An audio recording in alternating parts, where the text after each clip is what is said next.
ശബരിമല വിഷയത്തിൽ കടകംപള്ളിയെ ശനിയാഴ്ച ചോദ്യം ചെയ്യാൻ വിളിപ്പിച്ചു എന്നുള്ള വിവരങ്ങൾ ഇന്നലെയാണ് പുറത്തു വന്നത്. ഇതിനു മുൻപ് എന്തുകൊണ്ട് കടകംപള്ളിയെ അല്ലെങ്കിൽ കടകംപള്ളിയിൽ നിന്ന് മൊഴിയെടുക്കാനോ ചോദ്യം ചെയ്യാനോ വിളിപ്പിച്ചില്ല എന്നൊക്കെയുള്ള, കാരണം 2019 ഈ സ്വർണ്ണക്കൊള്ള നടന്നതെന്നാണ് പറയുന്നത്. ആ സമയത്ത് ദേവസ്വം വകുപ്പ് മന്ത്രി കടകംപള്ളിയായിരുന്നു. തീർച്ചയായിട്ടും കോടതി വരെ ചോദിച്ചു, ഇതിൽ വമ്പൻ സ്രാവുകളുണ്ട്, നിങ്ങൾ എന്തുകൊണ്ടാണ് പത്മകുമാറിൽ മാത്രം വെച്ച് അവസാനിപ്പിച്ചത്, അതിന് മുകളിലേക്കുള്ള ഉന്നതന്മാരിലേക്ക് പോകാത്തത് എന്തെന്ന്.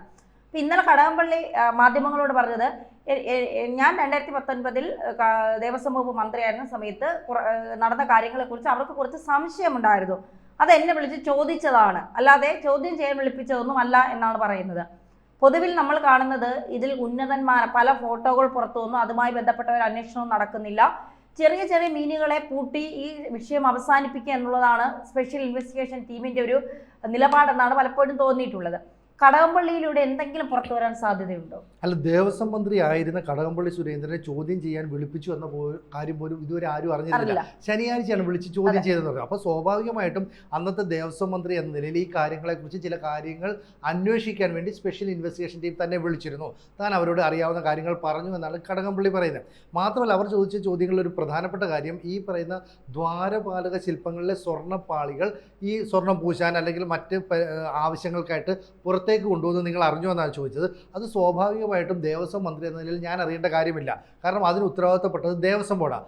ആ ബോർഡിൻ്റെ ദൈനംദിന പ്രവർത്തനങ്ങൾ എനിക്ക് അറിയേണ്ട, അല്ലെങ്കിൽ മന്ത്രി എന്ന നിലയിൽ അറിയേണ്ട കാര്യമില്ല എന്ന് പറഞ്ഞിരുന്നു. പക്ഷേ ഇവിടെ സംശയം എന്താണെന്ന് വെച്ചാൽ, എന്തുകൊണ്ടാണ് ഈ കടകംപള്ളി സുരേന്ദ്രനിലേക്ക് അന്വേഷണം എത്താത്തതെന്ന് നേരത്തെ മുതൽ പ്രതിപക്ഷവും മറ്റ് ജനങ്ങളും ഒക്കെ തന്നെ ചോദ്യങ്ങൾ ഉന്നയിക്കുന്നുണ്ട്. ഹൈക്കോടതിയും ആ രീതിയിൽ വിമർശനം ഉന്നയിച്ചതിന് ശേഷം ഇത്തരത്തിലൊരു ചോദ്യം ചെയ്യൽ നടന്നു.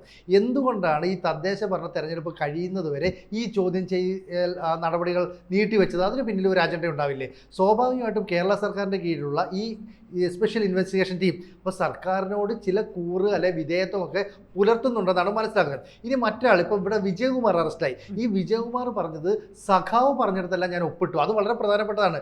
സഖാവ് പറഞ്ഞെടുത്തെന്നാണ് പറയുന്നത്. അപ്പം സഖാക്കൾ എന്ന രീതിയിലാണ് കാര്യങ്ങൾ അവിടെ ഓപ്പറേറ്റ് ചെയ്തത്. അതായത് ഈ പറയുന്ന പത്മകുമാർ ഇത് സ്വർണ്ണപ്പാളിയല്ല ചെമ്പുപാളിയാണെന്ന് എഴുതി ചേർത്തിരുന്നു. ആ എഴുതി ചേർത്തത് തനിക്ക് അറിയാമായിരുന്നു, എന്നിട്ടും സഖാവ് പറഞ്ഞുകൊണ്ട് ഒപ്പിട്ടു. അപ്പോൾ എന്ത് പ്രശ്നം ഉണ്ടായാലും സഖാവ് തീർത്തോളാം. ആ സഖാവിൻ്റെ മുകളിലത്തെ സഖാവാണല്ലോ ഈ പറയുന്ന ദേവസ്വം മന്ത്രി കടകംപള്ളി സുരേന്ദ്രൻ. അപ്പോൾ കടകംപള്ളി സുരേന്ദ്രൻ പറഞ്ഞതിനകത്ത് ചില വ്യക്തതയില്ലായ്മയുണ്ട്. ഇത്ര മണിക്കൂർ ചോദ്യം ചെയ്തു. അപ്പോൾ ഇവിടെ ഹൈക്കോടതിയുടെ ആ ചോദ്യശരങ്ങളെ ഒന്ന് പ്രതിരോധിക്കാൻ വേണ്ടിയിട്ട് മുൻ ദേവസ്വം മന്ത്രിയെ ചോദ്യം ചെയ്തു എന്ന് വരുത്തി തീർക്കുന്നു.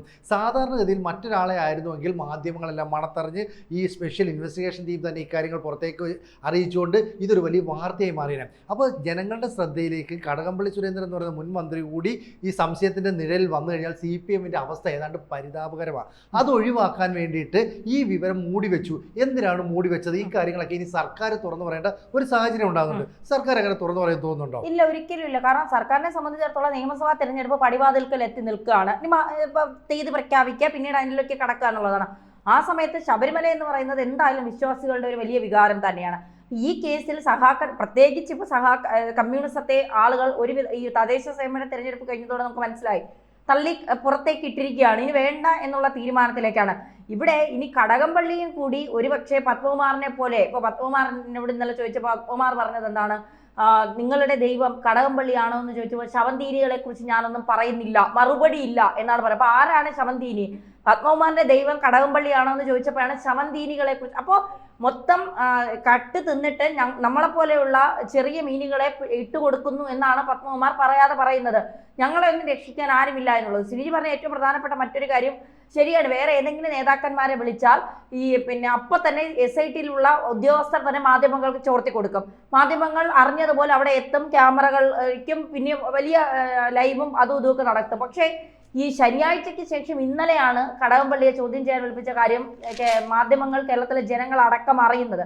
ഈ ഒരു സാഹചര്യത്തിൽ CPM-നെ വലിയ രീതിയിൽ, കാരണം 2019 കടകംപള്ളി തന്നെ പറഞ്ഞിട്ടുണ്ട്, ഞാൻ ഉണ്ടായിരുന്ന സമയത്താണ് ഈ കൊള്ള നടന്നിട്ടുള്ളത് എന്ന് അദ്ദേഹം തന്നെ പറഞ്ഞിട്ടുണ്ട്. അത് വായിൽ നിന്ന് വന്നതാണോ മനഃപൂർവ്വം പറഞ്ഞതാണോ എന്നറിയില്ല, അദ്ദേഹം തന്നെ പറഞ്ഞിട്ടുണ്ട്. ആ ഒരു അവസ്ഥയിൽ ഇത്തരത്തിലുള്ള കാര്യങ്ങൾ ഇപ്പോൾ കടകംപള്ളി ആയാലും ഇനി മറ്റാരെങ്കിലും ഒക്കെ ചോദ്യം ചെയ്യാൻ വിളിപ്പിച്ചാൽ ശങ്കർദാസിനെ അടക്കം അറസ്റ്റ് ചെയ്യുകയോ ചോദ്യം ചെയ്യാൻ വിളിപ്പിക്കുകയോ ചെയ്താൽ, അല്ലെങ്കിൽ ഡീൻ മണിയിൽ നിന്ന് ഇത്തരത്തിലുള്ള എന്തെങ്കിലും പേരുകൾ കിട്ടുകയോ ചെയ്താൽ അത് എത്രത്തോളം മുന്നോട്ട് പോകും എന്നുള്ള കാര്യത്തിൽ കേരളത്തിലെ ജനങ്ങൾക്കും അയ്യപ്പ വിശ്വാസികൾക്കും ആശങ്കയുണ്ട്. ഈ പത്മകുമാറിന്റെ അടുത്ത് ചോദിച്ചപ്പോൾ ഈ പറഞ്ഞൊരു കാര്യമില്ലേ, പത്മകുമാറിന്റെ അടുത്ത് ചോദിക്കും ദൈവതുല്യർ എന്ന് നിങ്ങൾ നേരത്തെ പറഞ്ഞത് കടകംപള്ളി സുരേന്ദ്രനെ കുറിച്ചായിരുന്നു, അത് ശവന്തീനികൾ എന്നുള്ള രീതിയിൽ ഒരു മറുപടി പറയും. അതിനെ രണ്ടർത്ഥത്തിൽ കാണാം അല്ലേ.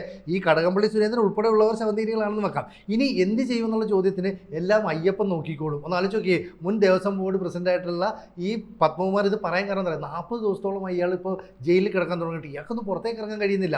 മാത്രമല്ല കോടതിയിൽ മുൻകൂർ ജാമ്യാപേക്ഷ വീണ്ടും ജാമ്യാപേക്ഷ ചെല്ലുമ്പോൾ പറയുന്നത് അവധിക്കാലം കഴിഞ്ഞ് വരട്ടെ എന്നിട്ട് പരിഗണിക്കാവുന്നതാണ്. അപ്പോൾ ശരിക്കും പറഞ്ഞാൽ പത്മകുമാറിനെ ഏതാണ്ട് CPM കൈവിട്ടു എന്ന് പത്മകുമാറിന് ബോധ്യപ്പെട്ടു. യുവതികളെ ശബരിമല കയറ്റുന്ന സമയവുമായി ബന്ധപ്പെട്ട് വലിയ പ്രശ്നം ഉണ്ടായപ്പോഴും ഈ പറയുന്ന വിശ്വാസികൾക്കൊപ്പം നിൽക്കുന്ന നിലപാടായിരുന്നു പത്മകുമാർ സ്വീകരിച്ചത്. അതുകൊണ്ടൊക്കെ തന്നെയാണ് ഇദ്ദേഹത്തെ സംസ്ഥാന കമ്മിറ്റിയിൽ പോലും എടുക്കാറുണ്ട്. പക്ഷേ ഈ ദൈവതുല്യൻ എന്ന് പറയുന്നത് അന്ന് തന്ത്രിയാണോ അതോ ദേവസ്വം മന്ത്രിയാണോ എന്നുള്ള സംശയം അവിടെ നിൽക്കുന്നു. ഈ സംശയം നിലനിൽക്കുമ്പോഴാണ് വീണ്ടും മാധ്യമങ്ങൾ ചോദിക്കുന്നത്, ഒരു പക്ഷേ ഇത്രയും കാലം ഞാൻ ജയിലിനകത്ത് കടന്നു, ഇനിയും ഞാനൊരു കാര്യം കൂടെ പറഞ്ഞിട്ട് വീണ്ടും കുഴപ്പത്തിലേക്ക് പോകണ്ട എന്ന് വിചാരിച്ച് പത്മകുമാർ മിണ്ടാതിരിക്കുന്നതായിരിക്കാം. കാരണം കടകംപള്ളിയെ ചോദ്യം ചെയ്തു എന്ന് പറഞ്ഞാൽ കടകംപള്ളിയെ വെറുതെ ചോദ്യം ചെയ്യുന്നതല്ലോ, ഈ കാര്യങ്ങളൊക്കെ അറിയാമോ എന്ന് ചോദിക്കാൻ വേണ്ടി വിളിച്ചു വരുത്തി എന്നൊക്കെ പറയുന്നത് കടകംപള്ളിക്ക് രക്ഷപ്പെടാൻ വേണ്ടിയിട്ടാണ്. കാരണം വീണ്ടും ദേവസ്വം മന്ത്രി ഈ കുരുക്കിൽ പെട്ടു എന്ന് പറഞ്ഞാൽ CPMന്റെ നേതാക്കൾ അല്ലെങ്കിൽ ഈ പറഞ്ഞ നേതൃത്വ നിര ഒന്നൊന്നായി ഇതിനകത്ത് പെട്ടുപോകുന്നതാണ്. വിജയകുമാർ സഖാവ് പറഞ്ഞെടുത്താണ് ഒപ്പിട്ടത്, സഖാവ് പറഞ്ഞുകൊണ്ടാണ് ചെയ്തത്. ഈ സഖാവ് എന്ന് പറയുന്നത് ദേവസ്വം ബോർഡ് പ്രസിഡന്റിനെയും ദേവസ്വം ബോർഡ് മന്ത്രിയെയും വിളിക്കുക, ഇനി മുഖ്യമന്ത്രിയും സഖാവ് തന്നെയാണ് വിളിക്കുന്നത്. അതുകൊണ്ട് സഖാവ് പറഞ്ഞിട്ടാണ് എന്ന് പറയുന്നതിനകത്ത് വലിയൊരു പ്രാധാന്യമുണ്ട്. ഇതിനിടയിലാണ് ഈ ഡി മണിയുടെ അടുത്ത് ചോദ്യം ചെയ്യാൻ ഹാജരാകാൻ പറയാം. 10 മണിക്കൂറാണ് ഡി മണിയെ ഹാജരാക്കി ചോദ്യം ചെയ്തത്. ഇതിനുശേഷം ഇയാളുടെ ഇടനിലക്കാരൻ എന്ന് പറയുന്ന ബാലമുരുകൻ, അതുപോലെ ശ്രീകൃഷ്ണൻ, അങ്ങനെ ഇവരെയൊക്കെ തന്നെ ചോദ്യം ചെയ്യുന്നുണ്ട്. അപ്പൊ ഇവരുമായിട്ടുള്ള ബന്ധം, കാരണം ഈ സൈഡിൽ ഇവരെ ചോദ്യം ചെയ്തു, മറു സൈഡിൽ ഇവരുമായിട്ടുള്ള കാര്യങ്ങൾ കിട്ടുന്നു. അതായത് കടകംപള്ളി സുരേന്ദ്രനും ഡി മണിയുമായിട്ടുള്ള എന്തെങ്കിലും ബന്ധമുണ്ടോ, ഇവിടെ ഡി മണിയെ അറിയുമോ അല്ലെങ്കിൽ പോറ്റിയെ അറിയുമോ എന്നൊക്കെ ചോദിക്കുമ്പോൾ ഞാനൊരു പൊതുപ്രവർത്തകനാണ്, അങ്ങനെ പലരുമായിട്ടും എനിക്ക് ബന്ധമുണ്ടാവാം, പലരെ അറിയാവുന്ന. ഇവിടെ ഏറ്റവും കൂടുതൽ ചർച്ച ചെയ്യപ്പെട്ടത് എന്താണ്, ഈ പോറ്റി എന്ന് പറയുന്ന വ്യക്തി കടകംപള്ളി സുരേന്ദ്രനുമായിട്ട് നിൽക്കുന്ന ചിത്രങ്ങൾ പുറത്തു വരുന്നു. അതിനുശേഷം മുഖ്യമന്ത്രിയുമായിട്ട് ഈ പോറ്റി നിൽക്കുന്ന ദൃശ്യങ്ങൾ പുറത്തു വരുന്നു. അപ്പോൾ ഈ പോറ്റി എന്ന് പറയുന്നത് ഒരു ചെറിയ മീനല്ല, ഏതൊക്കെയോ വലിയ റാക്കറ്റുകളുടെ ഇടനിലക്കാരനായിട്ട് പ്രവർത്തിക്കുന്നു.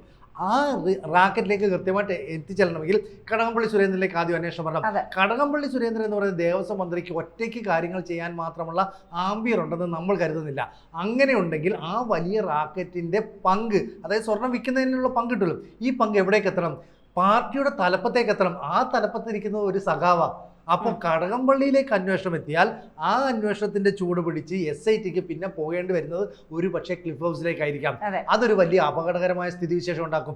മാത്രമല്ല നിയമസഭാ തെരഞ്ഞെടുപ്പ് അടുത്തു വരുന്ന സാഹചര്യത്തിൽ ഇപ്പോൾ UDFന് ഒരു വലിയ മുൻതൂക്കം ലഭിച്ചിട്ടുണ്ട്.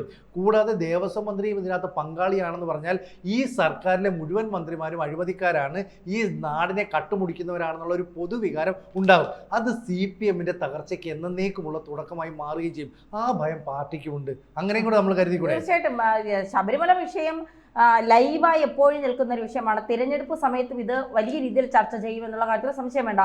സ്വാഭാവികമായി 2026 ഏറ്റവും കൂടുതൽ ചർച്ച ചെയ്യുന്നത് അഴിമതിയും കെടുകാര്യസ്ഥയും സ്വജനപക്ഷപാതവും ഒക്കെ ആണെങ്കിലും അതിൽ ശബരിമലയായിരിക്കും ഏറ്റവും മുന്നിൽ നിൽക്കുന്നത്. ശബരിമല ചർച്ച ചെയ്യാതിരിക്കാൻ വേണ്ടി രാഹുൽ മാങ്കൂട്ടത്തിന്റെ പെണ്ണ് കേസൊക്കെ കഴിഞ്ഞ തദ്ദേശ സ്വയംഭരണ തെരഞ്ഞെടുപ്പിൽ ഒരു 10-15 ദിവസം കൊണ്ടുപോകാൻ കഴിഞ്ഞതുപോലെ വരും നിയമസഭ തെരഞ്ഞെടുപ്പിൽ അങ്ങനെ ഏതെങ്കിലും ഒരു പെണ്ണ് കേസ് വിഷയം, കാരണം അതോടെ കേരളത്തിലെ ജനങ്ങൾക്ക് മനസ്സിലായി ശബരിമല വിഷയം ചർച്ച ചെയ്യാതിരിക്കാൻ വേണ്ടിയിട്ടാണ്, അല്ലെങ്കിൽ സർക്കാരിന്റെ വീഴ്ചകളെ കുറിച്ച് ചർച്ച ചെയ്യാതിരിക്കാൻ വേണ്ടിയിട്ടാണ് ഇത്തരം ഒരു പെണ്ണ് കേസുകളുമായി സർക്കാർ ഈ ഒരു സമയത്ത് രംഗപ്രവേശനം ചെയ്യുന്നതെന്ന്. തീർച്ചയായിട്ടും ഈ ശബരിമല വിഷയത്തിൽ ഡി മണി, ഇനി ഇതിൽ ഏറ്റവും വലിയൊരു സംശയം എന്ന് പറയുന്നത് കടകംപള്ളി പറഞ്ഞ കാര്യങ്ങൾ കൃത്യമായി SIT കോടതിയിൽ രേഖപ്പെടുത്തി കോടതിയിൽ അറിയിച്ചാലല്ലേ കടകംപള്ളിക്കെതിരെ നടപടി സ്വീകരിക്കും അല്ലെ. SIT ഇപ്പൊ ഇന്നലെ തന്നെ കോടതിയുടെ അനുമതി തേടി അന്വേഷണ സംഘത്തെ വിപുലീകരിച്ചിട്ടുണ്ട്. 2 CIമാരെ കൂടെ അതിൻ്റെ അകത്ത് ആഡ് ചെയ്തിട്ടുണ്ട്. ഇവർ ഈ പറഞ്ഞതൊക്കെ കൃത്യമായി കോടതിയിൽ എത്തിക്കണ്ടേ? അതെ, കാരണം കോടതിയെ ഇപ്പൊ പേടിയാണ്. കോടതി വിമർശനം വെച്ച് നിങ്ങൾ എന്താണ് ഈ അന്വേഷണം ഉന്നതരിലേക്ക് പോകാത്തെന്ന് പലതവണ വിമർശനം ഉന്നയിച്ചപ്പോഴാണ് കടകംപള്ളി സുരേന്ദ്രനെ ചോദ്യം ചെയ്തത്. ശനിയാഴ്ച ചോദ്യം ചെയ്ത വിവരം പുറത്തേക്ക് അറിയുന്നത് 2 ദിവസങ്ങൾക്ക് ശേഷമാണ്. അപ്പൊ എത്ര കൃത്യമായിട്ട് ആ അന്വേഷണ സംഘത്തിന് ഒളിച്ചു വെക്കാൻ അറിയാം. അന്വേഷണ സംഘത്തിന്റെ അടുത്തേക്ക് വിളിച്ചു വരുത്തിയിട്ടായിരിക്കത്തില്ല, കടകംപള്ളി സുരേന്ദ്രന് താല്പര്യമുള്ള സ്ഥലത്തുമായിട്ടാണ് ചോദ്യം ചെയ്തെങ്കിലോ. അപ്പൊ കോടതി ഇനിയും അത്രയും വിമർശനം ആരെങ്കിലും പറഞ്ഞറിയാം. അതെ, എങ്ങനെയെങ്കിലും അറിയാനല്ലോ അവിടേക്കുള്ള സോഴ്സ്. അപ്പോൾ അവിടേക്ക് പോകാതെ കടകംപള്ളി സുരേന്ദ്രനെ ചോദ്യം ചെയ്തു എന്ന് കോടതിക്ക് മുമ്പിൽ റിപ്പോർട്ട് പറയണം. ഇപ്പോൾ ഈ അന്വേഷണ സംഘം പറയുന്നത് എന്താ അറിയാം, ഞങ്ങൾക്ക് ഇവരെല്ലാം ചോദ്യം ചെയ്യണം.